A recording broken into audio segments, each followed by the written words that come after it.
এটা আমার প্রথমত একটা ব্যক্তিগত মতামত দেই। আমার কাছে মনে হয় যে কোথাও না কোথাও ডক্টর মোহাম্মদ ইউনূস মুখে তিনি যাই বলেন, তিনি আসলে শেখ হাসিনাকে বাংলাদেশে ফিরিয়ে এনে ওনার শাসনামলে শেখ হাসিনার বিচার করার বিষয়টাতে খুব বেশি যে আগ্রহী তা না। এটা যৌক্তিক কারণ আছে। কারণ উনি আজীবন রাজনীতি করবেন না, বা তিনি এখানের পার্মানেন্ট পলিটিশিয়ান না। তিনি হচ্ছেন এখানে রাজনীতি করছেন না, মানে তিনি এখন সরকারের দায়িত্বে আছেন। তো যদি শেখ হাসিনাকে বাংলাদেশে ফিরিয়ে আনার সুযোগ হয়, একটা বিচারিক প্রক্রিয়া শুরু হয়ে যায়, আজীবন আওয়ামী লীগ ডক্টর ইউনূসের 14 গোষ্ঠী সহ এটার পিছনে লাগবে।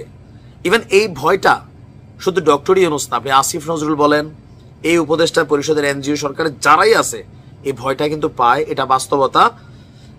তবে আমাদের উপদেষ্টারা, ছাত্র উপদেষ্টারা যেটা বলে, এটা হচ্ছে তাদের ব্যক্তিগত পাবলিক সিকিউরিটি। পাবলিক এবং ব্যক্তিগত কেন? শেখ হাসিনা ফিরে আসলে আমরা সবাই জানি, চোখ বন্ধ করে এই ছাত্রদের বা এদের পরিবারের, এদের সাথে কানেক্টেড প্রত্যেকটা মানুষরে যদি পাওয়ার লেভেলে আওয়ামী লীগ কখনো আসে, তারা সবচেয়ে বড় ক্ষতিগ্রস্ত হবে। ছাত্ররা কিন্তু এটা জানে, যার কারণে তারা চায় শেখ হাসিনার ফাঁসি একবারে শেষ করে দেখ, তখন আর কোনো ঝামেলা তাদের জীবন নিয়ে তাদের হবে না। এই যে নানান আলোচনা, এই আলোচনাতে শেখ হাসিনাকে ফেরানো কি আসলে সম্ভব? এইটা ইউনূস সরকারের জন্য অসম্ভব একটা বিষয়। তবে তিনি ক্ষান্ত দেন নাই, পাবলিকলি জনগণকে বোঝানোর জন্য হইলেও তিনি কিন্তু বিষয়টা নিয়ে কাজ করে যাচ্ছেন, বা তার সরকার কাজ করছে। গতকালকে আপনারা জানেন যে জাতিসংঘের মহাসচিব আন্তোনিও গুতেরেস তিনি যখন বাংলাদেশে আসছেন, জাতিসংঘের মহাসচিব মানে তিনি সারা পৃথিবীর যে দেশগুলো আছে, কয়েকটা দেশ বাদ দিয়া প্রত্যেকটা জায়গায় একজন রেসপেক্টেড ব্যক্তি। ইভেন ওনাদের হস্তক্ষেপে ইসরায়েল পাত্তা দেখ না দেখ, আমেরিকা পাত্তা দেখ না দেখ, রাশিয়া পাত্তা দেখ না দেখ, মিয়ানমার পাত্তা দেখ না দেখ, অনেক দেশ টুকিটাকি পাত্তা দেয়। সেই আশা থেকে শেখ হাসিনাকে ফেরানোর ইস্যুতে গুতেরেসের সাথে আলোচনা করেছেন আমাদের ইউনূস সরকারের যিনি পররাষ্ট্র উপদেষ্টা আছেন। তবে ওনার বক্তব্য, সরকারের বক্তব্য বা যে প্রসেসিং চলছে ভারতের গণমাধ্যম থেকে আমরা যা শুনছি, এই প্রসেসিংটা হচ্ছে শেখ হাসিনাকে ফেরাতে যদি 100% চেষ্টা করা লাগে, আমাদের সরকার সেটা আপনার কি বলা হয় যে ধরেন হয়তো 10% করতেছে, আর বেশি না। কিন্তু ভারতীয় গণমাধ্যমের বক্তব্য এটা হচ্ছে সরকারের পক্ষ থেকে 10%। তারপরেও জনগণের কাছে বা ছাত্রদের শান্ত করার জন্য হলে কিন্তু কিছু বক্তব্য দিচ্ছেন।